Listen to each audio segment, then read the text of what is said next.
Hello, happy Monday to you all.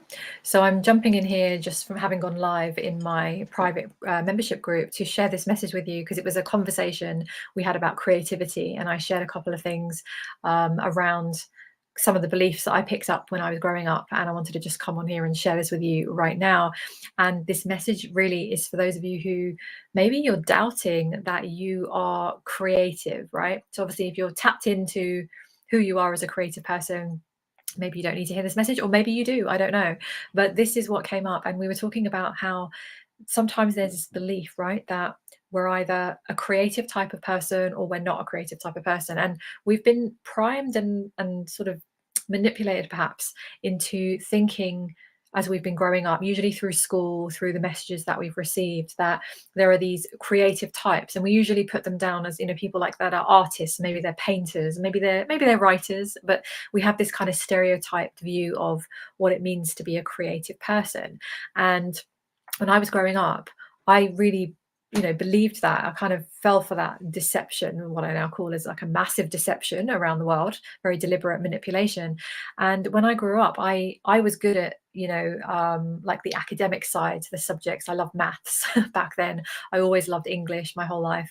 And I really enjoyed, and I was fairly good at those subjects as well. But then I also had this other side to me that I liked, like running and PE, physical stuff, and I liked art. So I kind of was a bit of an all-rounder. I like these different aspects. And I remember when I was very small and I was growing up, I would always be this creative little girl who, was coloring in and making things. I had a little bag of plastic bits and bobs, things that I would collect, like yogurt pots and cereal boxes and all sorts of things. It would always go into my, what I called my making bag, when I was little.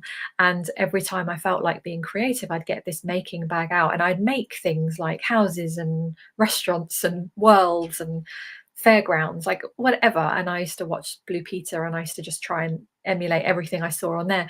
So I was always creating things, and I was this creative child, and I just felt that I just used to be able to do it. But then fast forward when I was at school, and as the years went by, I remember having this kind of experience where in an art class we were told, paint some paintbrushes out and to paint something. And I was never a painter, not in that way. I haven't done it for years. I'd love to give it a go maybe now, who knows, just for fun. But back then I knew that I couldn't really paint that well. And then there were a couple of people in my class who were like excellent painters. And then my mind kind of made it seem that they are creative, they're painters and they can do art, they're creative, I'm not creative. So then what I did was I kind of boxed my own self in, and I started to focus on the academic subjects, which was fine. I ended up, going off being a lawyer, doing all that stuff, which I then came out of. But I put myself on this track of I'm academic. And so therefore I had this story, this idea that I wasn't creative at all, because my blueprint for creativity was literally if you can paint, right? Or make sculpture or something. That was my definition of being creative. And isn't it sad to think that somewhere along the way, and I was just sharing this in my group, somewhere along the way, I stopped putting things into that making bag. I stopped keeping the inside of, kitchen rolls and yogurt pots and things. I stopped putting those in the bag and I stopped making things. And there would have been a day where I'd have done it for the last time, right? And I just didn't do it again. When did that happen? I can't remember. And then life just pulls you out. So I'm sharing this as a way for you to kind of mirror back into your own life.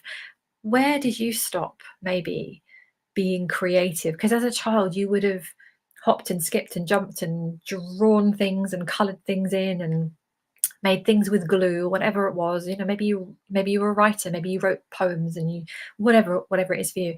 When did you stop? If you did stop, when did you stop? And then what kind of message did you give yourself? What beliefs did you pick up along the way when maybe you grew up and had a family of your own, or started to have to pay rent and bills and serious jobs? When did you start to come out of this creativity? And then what can happen is when we get this message that we're not creative.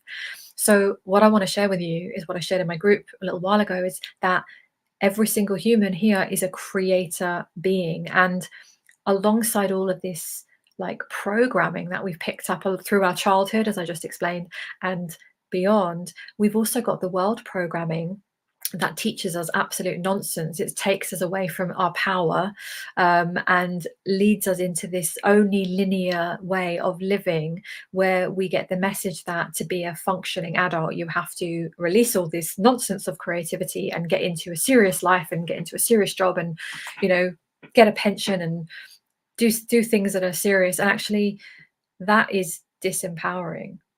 So we're not talking about not being responsible and not doing what you need to do, you know, to support yourself and your family. But when did it become okay and normal to believe that you weren't a creator, right? A creative person. So that's all I wanted to share, and to let you know, remind you that you absolutely are creative.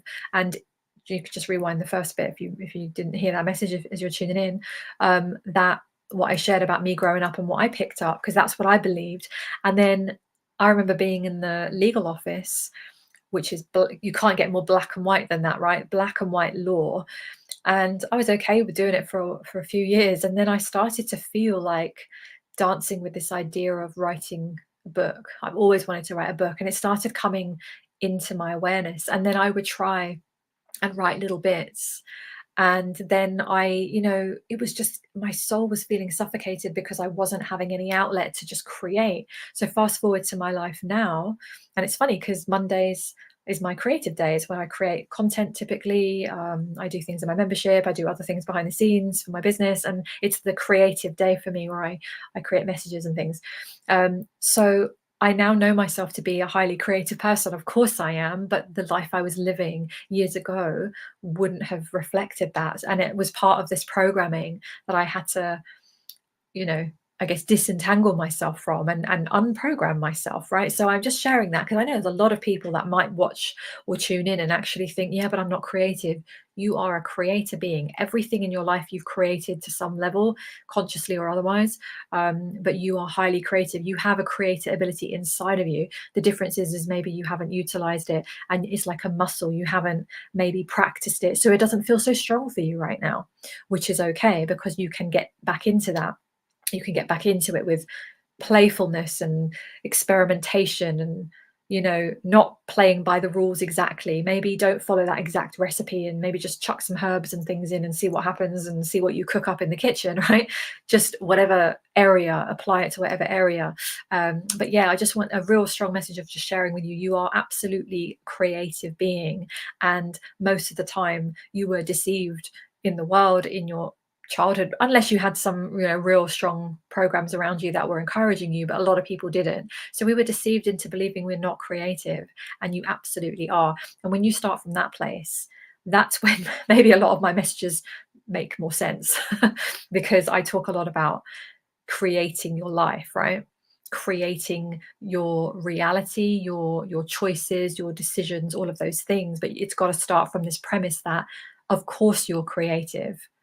It's like, of course you're a human in the human form, right? Of course you have a physical human body.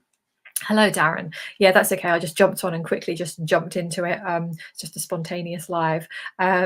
Yes. So thanks for joining me. I'm going to go now. It's just a quick message, but let me know how you feel about this. Do you feel like you're creative? Do you feel like you're doubting your create? Like if I say you're a creative person, does it feel like, oh yeah, I am? Or does it feel a bit like unfamiliar and a bit alien, like, oh, that feels a bit, I'm not sure if I can put that identity on me, I'm not sure, I'm just interested. So let me know what you feel.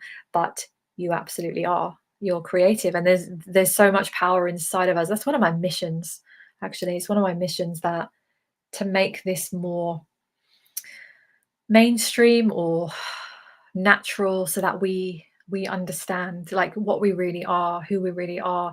And I can't have this conversation without bringing in the world programming, because it's manipulation and deception at the highest level, that humans have been entrapped and enslaved for such a long time, for thousands of years, disbelieving their own creator powers. And what's happening is we are going into a new paradigm.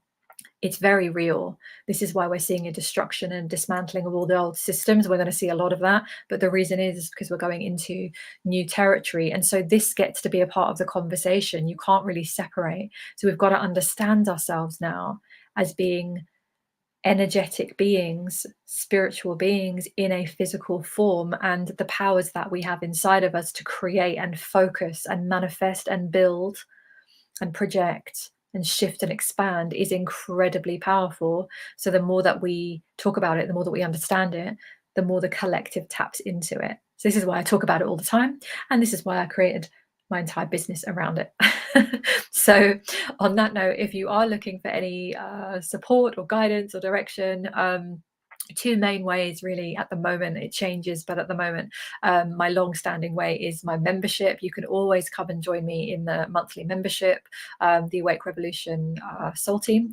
So message me or check out the website. You can find the link on there, theawakerevolution.com, or you can also talk to me about exploring deeper level one-to-one work if it's a guide that you're wanting in your life, business, creativity, whatever's coming up for you.